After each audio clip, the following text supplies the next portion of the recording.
안녕하세요. 김태훈의 현미한 투자자 방송 시작하겠습니다. 오늘은 이 조국 테마주에 대해서 좀 말씀을 드리겠는데요. 이 화천기계라는 업체는 대표적인 자동차 부품 회사이기도 하면서 업력이 굉장히 오래된 업체입니다. 그 해방 이후에 만들어서 굉장히 우리나라 상장사로서는 몇 손가락 안에 드는 그 역사와 전통을 갖고 있는, 그리고 3대에 걸쳐서 기계 산업을 일으키고 있는 그런 회사로도 유명한 회사죠. 상장사는 이 회사 말고도 그 서암기계공업이 있고 화천기공이라는 업체가 있습니다. 근데 이 지난번에 이 화천기계에 대해서 보아스 에셋이라는 업체가 이 경영권 분쟁을 일으키기도 했죠. 지난해 이것 때문에 시장에서 많이 시끄러웠지만 결국은 업력이 오래된 회사는 이 오너 일가가 분산을 했지만 형제들끼리 갖고 있는 지분수가 꽤 되기 때문에 적대적 M&A 하기에는 굉장히 어려운 주식이기도 합니다. 그래서 작년, 그러니까 2022년 보아스에스에서 경영권 발생을 공시했을 때 좀 고개가 갸우뚱하게 만들었던 그런 업체라는 게 기억이 납니다. 지금 이게 이 권영열 회장 일가가 48.78%를 화천기공을 통해 갖고 있고, 그 화천기공이 지주회사처럼 나머지 서암기계공업이나 화천기계, FN가이드 같은 회사들을, 주력 회사들을 갖고 있는 구조를 갖고 있습니다.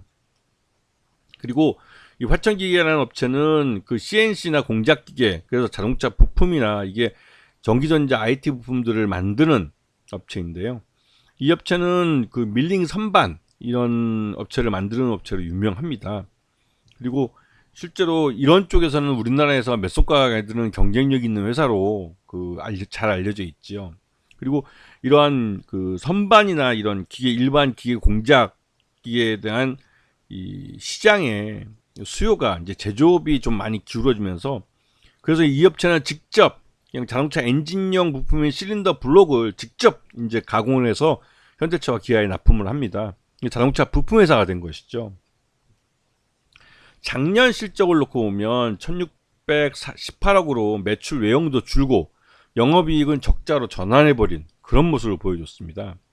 단기 순이익은 그나마 유지를 했지만 전반적으로 영업이익이 대규모 적자를 나타내면서 이 막판에 이 자동차 쪽이 좀 부진해하고, 또 이 선반이나 이런 것에 대한 일반 기계 장비에 대한 투자가 줄어들면서 그 직격탄을 맞았다고 해도 과언이 아니었죠. 그리고 최대주주, 아까 앞에서 보셔서 아시겠지만 최대주주 특수관계인들 포함하시면 전체 지분의 44.54%를 갖고 있기 때문에 그 최대주주 지분이 꽤 많은 업체이기도 하죠. 그러다 보니 이 업체는 그 배당도 많이 주는 걸로 알려져 있습니다. 그런데 이 업체가 왜 조국 테마주냐? 이 업체의 이 감사로 있는 인물이 서울대학교 법대를 나오고 UC 버클리 로스쿨 출신입니다. 그런데 이 서울대 법대와 UC 버클리 로스쿨 이 공통점이 조국 전 장관, 이제 조국 대표죠. 조국 혁신당이라는 정당의 대표가 됐으니까 이제 대표라고 부르겠습니다. 조국 대표와 학연을 갖고 학연을 매개로 연결돼 있어서 시장에다가 아무리 이 업체가 조국과 아무 관계가 없다라고 말을 해도 이미 투자자들은 이 하나의 테마주로서, 정치인 테마주로서 이 업체를, 화천기계를 바라보고 있는 그런 측면이 있습니다. 자, 이 화천기계가 조국 테마주 바람을 타면서 주가도 이렇게 등락을 반복하고 있는데요. 기본적으로 이 조국 장관의 이 조국 혁신당이 이 비례대표 쪽에서는 말 그대로 한 20%대의 지지율이 나와주기 때문에 미니멈 한 10석 정도를 가져갈 수 있을 거라는 말들이 나오고, 그럴 경우에는 조국 혁신당이 이 국회 내에서 캐스팅 보드를 잡을 수도 있다, 이런 말까지 나오고 있어서 시장 내에서는 조국 장관과의 연결 관계를 갖고 있는 종목들에 대한, 그러니까 조국 테마주를 찾는 게 하나의 화두가 되고 있습니다. 근데 여러 번 말씀드렸지만 정치인 테마주 같은 경우는 그 사람과의 어떤 학연, 지연, 인연 등을 기반으로 막연한 어떤 수혜를 볼 거다라는 기대감이 그 묻지마 매수로 유입되는 것이라 실질적으로 실적과 별 관련이 없고, 그래서 결국은 실적이 부진하게 나오면 주가도 처음 움직인 자리로 바로 급락해서 돌아간다고 말씀을 드렸어요.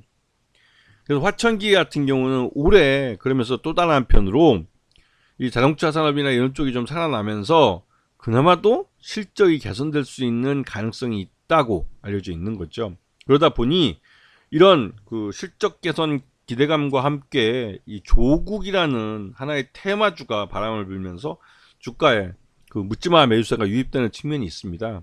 그리고 이거는 조국 혁신당이 계속 시장 내에서 인기를 얻고 있기 때문에 그런 부분이 주가에 반영되는 것이고, 이게 바로 이제 정치인 테마주의 전형을 나타내주고 있는 겁니다. 근데 다시 한번 강조하지만 정치인 테마주들은 이 오너나 아니면 그 사회이사 이런 분들이 특정 정치인과 지연, 인연, 학연 등으로 연결되어 있어서 어떠한 그 수혜를 받을 수 있지 않을까라는 막연한 기대감에 기인한 것이라 실적이 동반되지 않은 주가 급등을 가지고 오는 경우가 많습니다. 그럴 경우에는 이 실적 공개와 함께 주가가 폭락할 수 있다는 점을 분명히 기억하고 계셔야 하는 겁니다. 아시겠죠? 자, 오늘 방송 여기서 마치겠습니다. 감사합니다.